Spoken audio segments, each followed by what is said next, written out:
હમણાં 2-3 દિવસ પહેલા એટલે લગભગ શુક્રવાર હોય કાં તો શનિવાર આરોગ્યના કર્મચારીઓ સાથે બેઠક થઈ હતી. એ લોકો મળવા પણ આવ્યા હતા અને એમને આખી વાગ અને વિગતથી એમને વિસ્તૃત સમજણ આપી હતી કે આમાં થોડો સમય લાગી શકે એમ છે.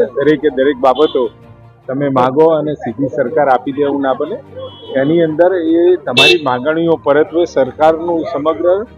સરકારના અધિકારીઓ સાથે વિચાર કર્યા પછી એ નિર્ણય લઈ શકાય. એટલે એમને તરત જ એ વાતમાં સંમત થયા અને કહ્યું કે અમે અમારી પાછી ખેંચીએ છીએ, પરંતુ આપ સરકારશ્રી તરફથી આ બાબતનું યોગ્ય નિરાકરણ આવે અથવા તો વિચારી અને અમારી સાથે એક બેઠક થાય એવી એમને માગણી કરી હતી. અને આપણે કહ્યું કે સરકાર પણ તમારી માગણીઓ પરત્વે યોગ્ય સકારાત્મક અને જેટલું શક્ય હોય એ બાબતમાં વિચારી છે. કોંગ્રેસનું 2 દિવસનું અધિવેશન છે, રાહુલ ગાંધી પણ આવશે. રાહુલ ગાંધી ગુજરાતમાં અધિવેશન કરે કે દિલ્હીમાં અધિવેશન કરે, ગમે ત્યાં અધિવેશન કરે, કંઈ ફરક પડવાનો નથી. ને ગુજરાતમાં તો એના મૂળિયા જ ઉખડી ગયેલા છે.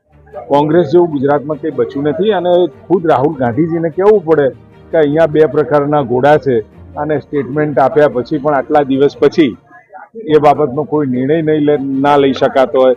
કારણ કે કોને ઘોડા ગણવા અને કોંગ્રેસમાં કોને ગધેડા ગણવા, એમના માટે જ એક ઇસ્યુ છે. એટલે જરા આ તો ઠીક છે, હવે અહીંયા આવ્યા અને બેસશે અને જોશે આખું એમનું જે આખી મિટિંગ પત્યા પછી તમારું પણ રિપોર્ટિંગ શું આવે જોજો. મેં કહ્યું કે ઘોડા ને ગધેડા જ ઓળખવા મુશ્કેલી પડે એવું છે.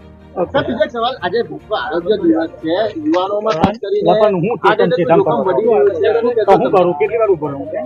સ્વાભાવિક છે, બદલાયેલા પરિસ્થિતિની અંદર આહાર વિહાર આખું બધું થોડું ચેન્જ થયું છે ને એના કારણે ક્યાંક આપણને હાર્ટ એટેકના જે તમારા તરફથી જે સમાચાર મળે છે અને એકચ્યુઅલી પણ માધ્યમો સિવાય પણ સમાચાર મળે છે. એટલે એટેકનું પ્રમાણ પહેલા અમે જો વર્ષો જોતા જઈએ છીએ, કદાચ ઉંમરોમાં થોડી ઘણો ફરક આવ્યો હશે, પરંતુ જે એટેકનું પ્રમાણ હતું એનું એ છે કદાચ થોડું ઘણું વધ્યું હશે.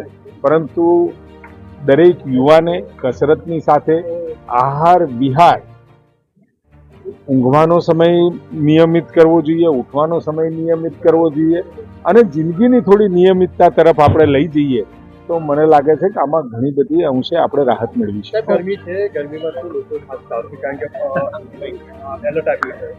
ગરમીની અંદર અમારા આરોગ્ય વિભાગ તરફથી અને કેટલી સમાજસેવી સંસ્થાઓ તરફથી સમય અંતરે આ ગરમીથી બચવા માટે અને ઘણી જગ્યાએ તો સમાજસેવી સંસ્થાઓ જ્યાં તડકો હોય ને જ્યાં રાહદારી પસાર થતા હોય ત્યાં પણ પોતાની સેવાઓ આપતા હોય.